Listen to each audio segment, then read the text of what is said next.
Eighth class के विद्यार्थियों, good morning to all of you. आज हम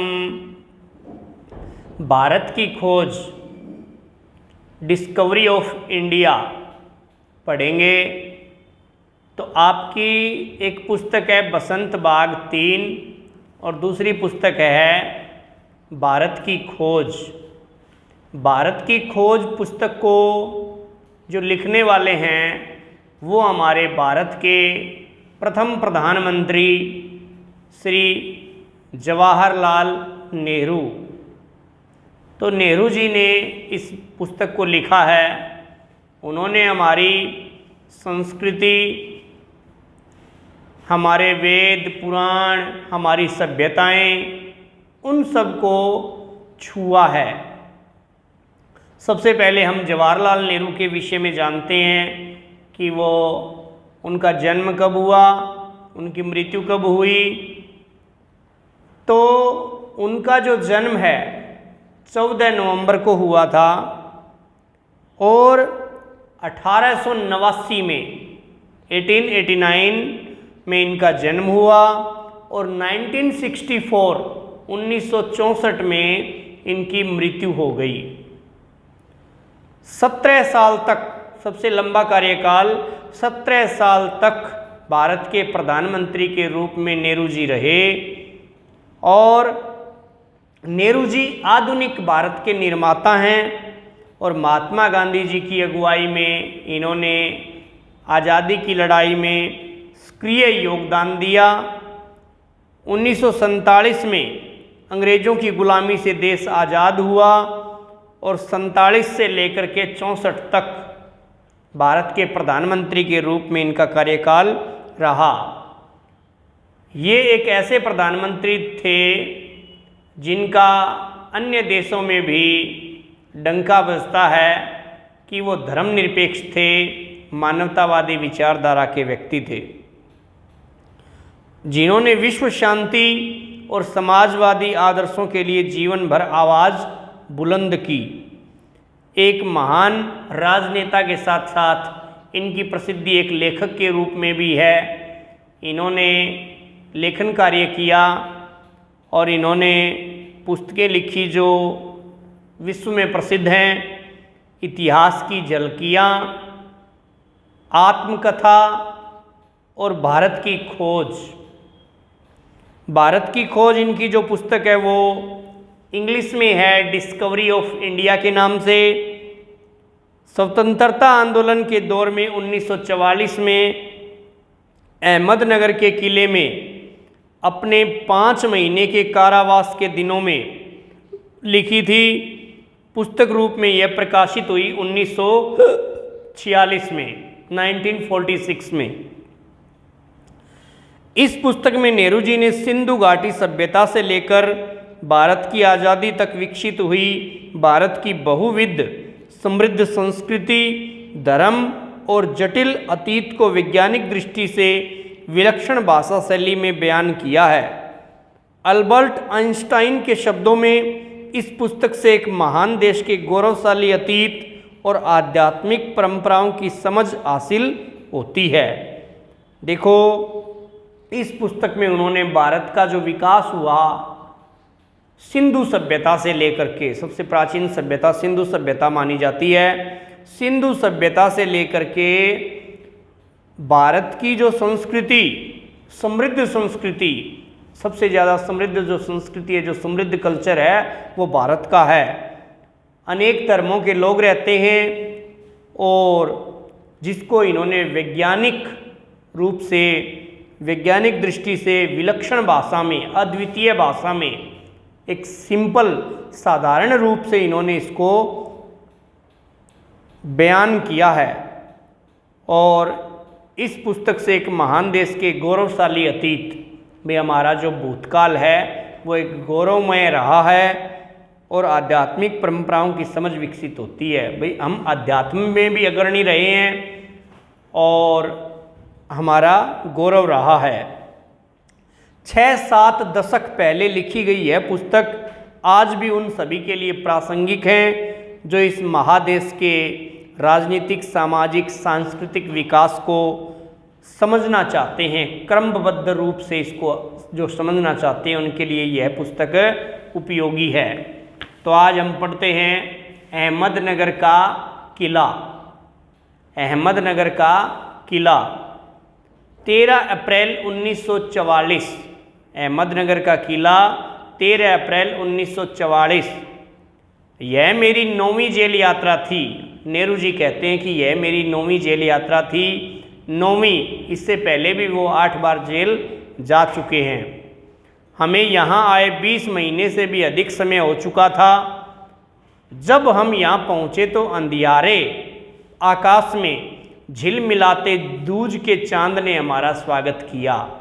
मतलब अंधियारे आकाश में, अंधियारा मतलब अमावस्या की रात बीत गई और अमावस्या के बाद एकम और दूज यानी प्रतिपदा और जो द्वितीया तिथि आती है, दूज तिथि आती है, जो शुक्ल पक्ष की दूज तिथि, उस चांद ने हमारा स्वागत किया। शुक्ल पक्ष शुरू हो चुका था। तब से हर बार जब नया चांद उगता तो मुझे याद दिला जाता कि मेरे कारावास का 1 महीना और बीत गया है। नया चांद मतलब 15 दिन की काली रातें होती हैं और 15 दिन की उजाली रातें होती हैं। ठीक है, तो उजली रातें मतलब जिसमें उजाला होता है, चंद्रमा बहुत तेजी से चमकता है, और 15 दिन अंधेरी रात रहती है। तो वो क्या है, 15 30 दिन का एक महीना हो जाता है। चांद मेरे बंदी जीवन का स्थायी सहचर रहा है। जो चांद है मेरे बंदी जीवन यानी जब जेल में सलाखों के पीछे थे तब सहचर हमारा साथी रहा है। वही मुझे इस बात की याद दिलाता है कि अंधेरे के बाद उजाला होता है, यानी बुरे दिनों के बाद अच्छे दिन आते हैं। ठीक है, जब बुरे दिन होते हैं तो उसको अंधेर पक्ष कहा है, और जो अच्छे दिन है उनको शुक्ल पक्ष कहा है। भाई अंधेरे के बाद तो उजाला आता ही है, यानी हम अब आज़ाद नहीं हैं तो हम थोड़े दिन बाद आज़ाद भी होंगे। इस प्रकार की भाषा की तरफ ये इशारा करता है। सन 1953 में जवाहरलाल नेहरू ने अहमदनगर किले की पुनः यात्रा की। जब वो प्रधानमंत्री थे 1953 में, तो जवाहरलाल नेहरू ने अहमदनगर किले की पुनः दोबारा यात्रा की थी अपने प्रधानमंत्री के कार्यकाल में। इसमें दिखाया हुआ है कि पेज नंबर 2 पर रूम नंबर 8 यानी इनका कमरा नंबर कितना था, 8 था। अहमदनगर किले का वह कक्ष जहां 1942 से 45 में जवाहरलाल नेहरू को रखा गया। ठीक है, कमरे की फोटो दिखाई गई है। इस कमरे में जवाहरलाल नेहरू को 1942 से 45 तक रखा गया।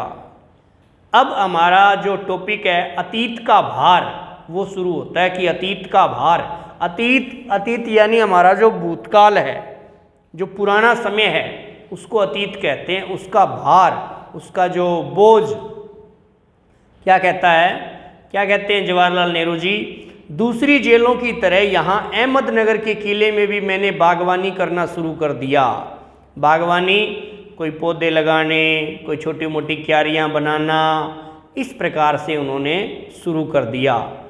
मैं रोज़ कई घंटे तपती धूप में भी फूलों के लिए क्यारियाँ बनाने में बिताने लगा। कई घंटे काम करता और तपती धूप में भी फूलों के लिए क्यारियाँ बनाने में बिताने लगा।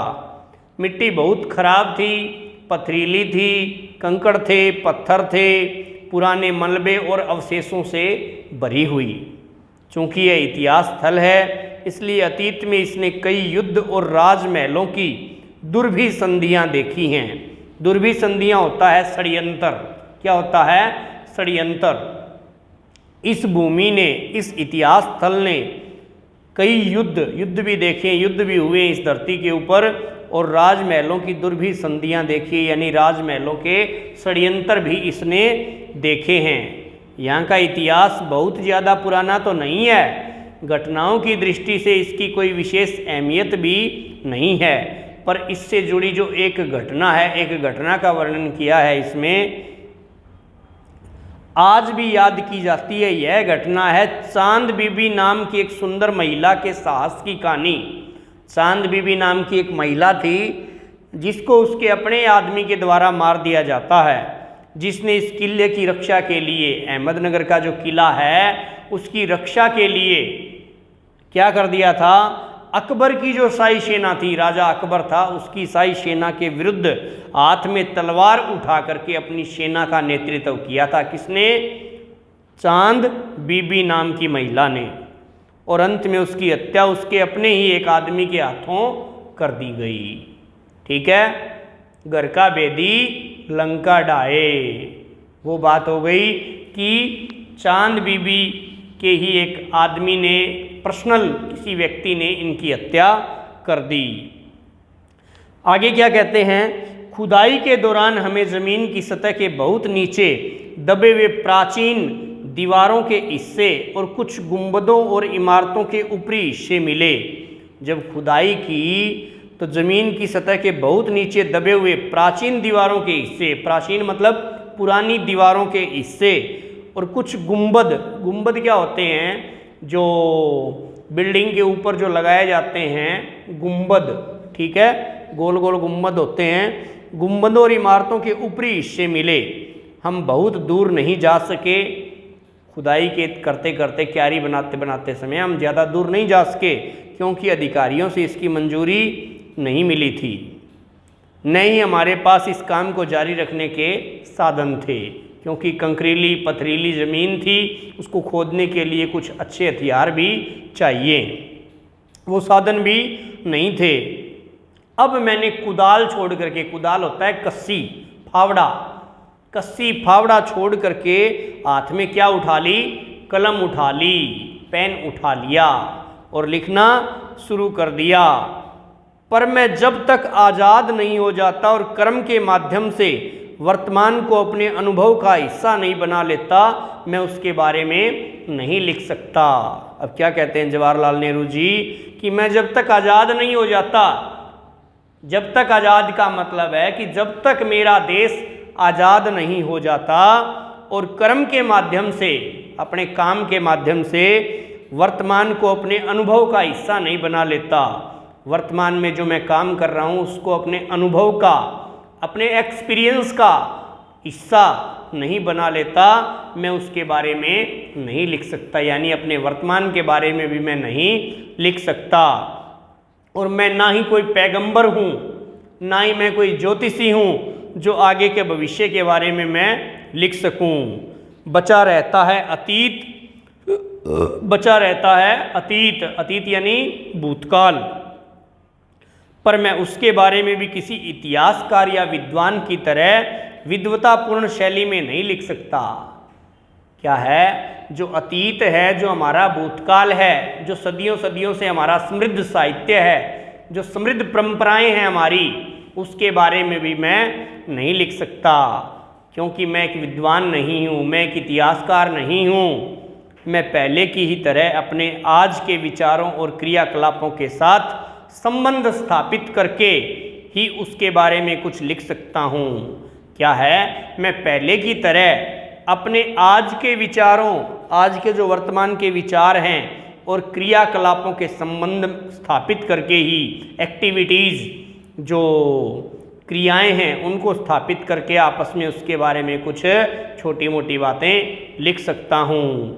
गेटे ने एक बार कहा था कि इस तरह का इतिहास लेखन अतीत के भारी बोझ से एक सीमा तक राहत दिलाता है, यानी मैं तो ऊपरी ऊपरी लिख सकता हूँ, ज़्यादा गहराई में नहीं जा सकता, क्योंकि गहराई में जाएंगे तो हम उलझ पुलझ हो जाएंगे, और जो ऊपरी बातें हैं उनको ही हम लिख सकते हैं, और जो कि अतीत के भारी बोझ से एक सीमा तक क्या दिलाता है, राहत दिलाता है, चैन की सांस दिलाता है।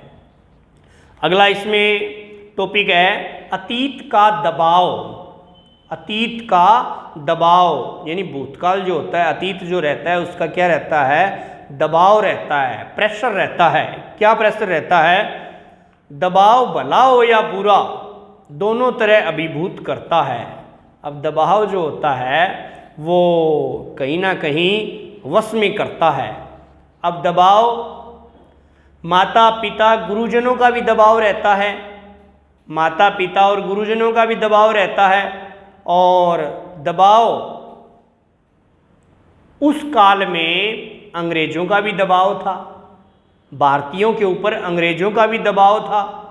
अब दोनों दबावों में फर्क है। माता पिता और गुरुजन जो पढ़ाने वाले शिक्षक हैं वो हमेशा बच्चों के भले की सोचते हैं, और दूसरा जो अंग्रेज लोग थे जो भारतीयों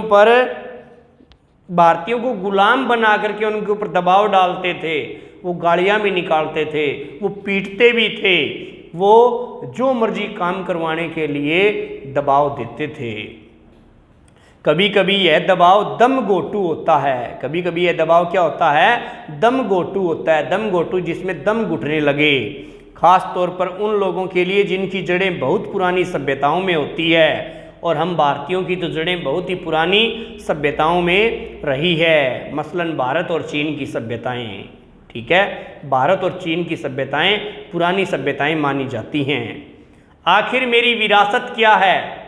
विरासत क्या होता है? विरासत होता है कि हमें अपनी विरासत में क्या मिला है, हमें अपनी विरासत में क्या मिला है। अब जैसे किसी के माँ बाप 20 एकड़ भूमि छोड़ करके अपने पुत्रों के लिए चले जाते हैं, तो पुत्रों को विरासत में क्या मिला? 20 एकड़ भूमि और उनके दिए हुए संस्कार। इस प्रकार इसको कहते हैं विरासत। मैं किन किन बातों का उत्तराधिकारी हूँ? उत्तराधिकारी होता है कि जैसे एक राजा है, राजा का बेटा यदि राजा बनता है तो वो राजा का क्या है? उत्तराधिकारी। उत्तराधिकारी यानी उन परंपराओं को, उस संस्कृति को पैरेलल चलाना, वो होता है उत्तराधिकारी का कर्म। मैं किन बातों का उत्तराधिकारी हूँ? क्वेश्चन किया, प्रश्न किया है। क्या उन सब का जिसे मानवता ने दसियों हजारों साल के दौरान हासिल किया? क्या उन सब का मैं उत्तराधिकारी हूँ? क्या वह मेरी विरासत है जिसको दसियों हजारों सालों से, बहुत ज़्यादा वर्षों से मानवता ने हासिल किया, मनुष्य ने हासिल किया? उसकी विजयों के उल्लास का, उसकी विजयों के उल्लास का, उसकी प्रसन्नता का, उसकी पराजयों की दुखद यंत्रणा का, उसने जो पराजय प्राप्त करी उसके दुख का, मानव के उन हैरत अंगेज साहसिक कार्यों का जिनकी शुरुआत युगों से पहले हुई। हैरत अंगेज साहसिक कार्य यानी वंडरफुल, मतलब अद्भुत तरीके से कुछ साहस का काम कर देना, जिनकी शुरुआत युगों पहले हुई और जो अब भी जारी हैं, और हमें क्या करते हैं? वो आकर्षित भी करते हैं, हमें अपनी तरफ खींचते भी हैं। मैं इस सब का वारिस हूँ, मैं इस सब का वारिस हूँ जो हमें ये मिला है, साथ ही उस सब का भी जिसमें पूरी मानव जाति की साझेदारी है। पूरी मानव जाति, इसमें कोई जाति नहीं, कोई धर्म नहीं, कोई पंथ नहीं। जाति धर्म पंथ की ना बात हो, ठीक है। भाषा प्रांत के लिए कभी ना कोई रक्तपात हो, ठीक है। फूट का भरा घड़ा है, फोड़ कर बढ़े चलो, संगठन गढ़े चलो, सुपंथ पर बढ़े चलो। भला हो जिसमें देश का वो काम सब किए चलो। तो इस प्रकार से जवाहरलाल नेहरू ने कहा कि पूरी मानव जाति की साझेदारी है। हम भारतवासियों की विरासत में एक खास बात है जो अनोखी नहीं है, क्योंकि कोई व्यक्ति औरों से एकदम अलग नहीं होता। अलबत्ता एक बात हम लोगों पर विशेष रूप से लागू होती है, जो हमारे रक्त मांस और अस्थियों में समाई है, ठीक है। जो हमारे रक्त खून मांस और अस्थियों हड्डियों में समाई हुई है, इसी विशेषता से हमारा वर्तमान रूप बना है और भावी रूप बनेगा। यानी हम एक मानव हैं और रक्त मांस और हड्डी से हम लोग बने हुए हैं, और इसी से ही आगे कर्मागत सब सिस्टम चलता रहेगा। भावी रूप भी इसी प्रकार से बनेगा। इसी विशिष्ट विरासत का विचार और वर्तमान पर इसे लागू करने की बात एक लंबे अरसे से, लंबे समय से मेरे मन में घर किए है। मैं इसी के बारे में लिखना चाहता हूँ। विषय की कठिनाई और जटिलता मुझे भयभीत करती है। विषय की कठिनता, क्योंकि इतिहास लिखना कठिन है, और जटिलता मतलब कठिनाइयाँ, मतलब उसमें जटिल टेढ़ापन मुझे भयभीत करता है, मुझे डराता है। मुझे लगता है कि मैं सतही तौर पर इसका स्पर्श ही कर सकता हूँ, क्योंकि मैं ज़्यादा गहराई से नहीं लिख सकता।